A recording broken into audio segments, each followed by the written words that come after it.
नमस्कार दोस्तों।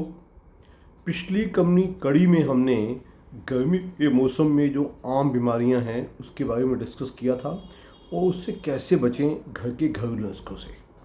आज मैं एक और बातचीत करूंगा। जो हम भारतीय हैं ये खाने के बारे में बड़े कॉन्शियस रहते हैं। एवरीबॉडी, किसी भी वर्ग का हो, चाहे लोअर क्लास का हो, लोअर मिडिल क्लास का हो, अपर मिडिल क्लास का हो, अपर क्लास का हो, डॉक्टर खाने की क्या परहेज है।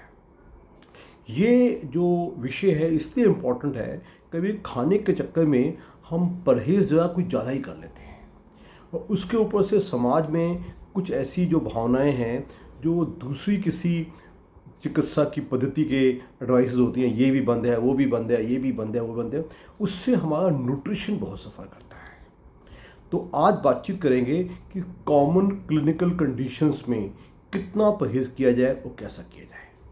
अभी तक आपने मेरा YouTube हेल्थ चैनल घर का डॉक्टर जानकारी ही जीवन है ये लाइक, शेयर या सब्सक्राइब नहीं किया है, अवश्य कीजिएगा और बेल आइकन जरूर दबाइएगा, उसको पूरा देखिएगा और डेफिनेटली आपको महत्वपूर्ण जानकारी मिलेगी। अब आ गई कि हमें परहेज़ किस चीज़ में कितना।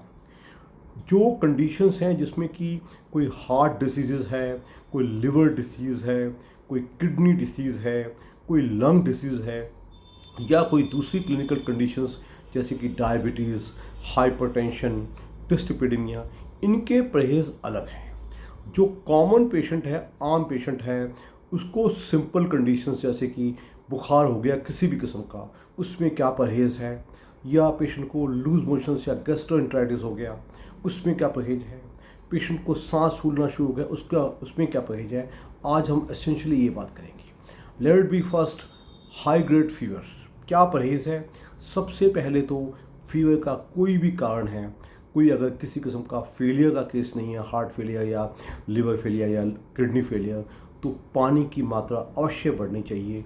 जैसा कि मैं हमेशा कहता हूँ, 60 किलोग्राम के एक इंसान को कम से कम फीवर के दौरान 3 या 4 लीटर पानी किसी फॉर्म में भी, plain water, lemon water, coconut water, मौसमी का जूस, दही की लस्सी जरूर पीनी चाहिए।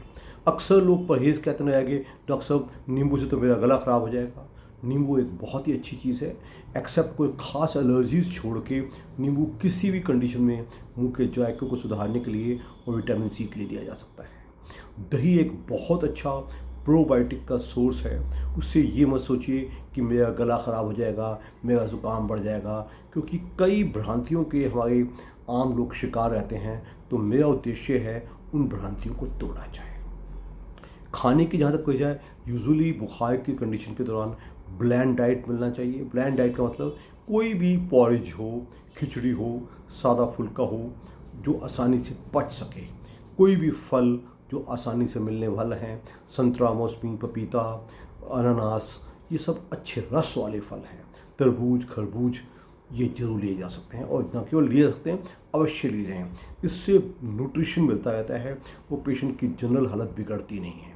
अक्सर देखा गया है कि पेशेंट बुखार से इतना कष्ट नहीं पाता या इतनी कमजोरी नहीं होती, पित्तों के परहेज से पेशेंट का खाना बिल्कुल रोक दिया गया, उसको बहुत ही कम खाना दिया जा रहा है, उसको पानी नहीं दिया जाएगा ज़्यादा, वगैरह वगैरह। तो ये भ्रांतियाँ हमें तोड़नी चाहिए।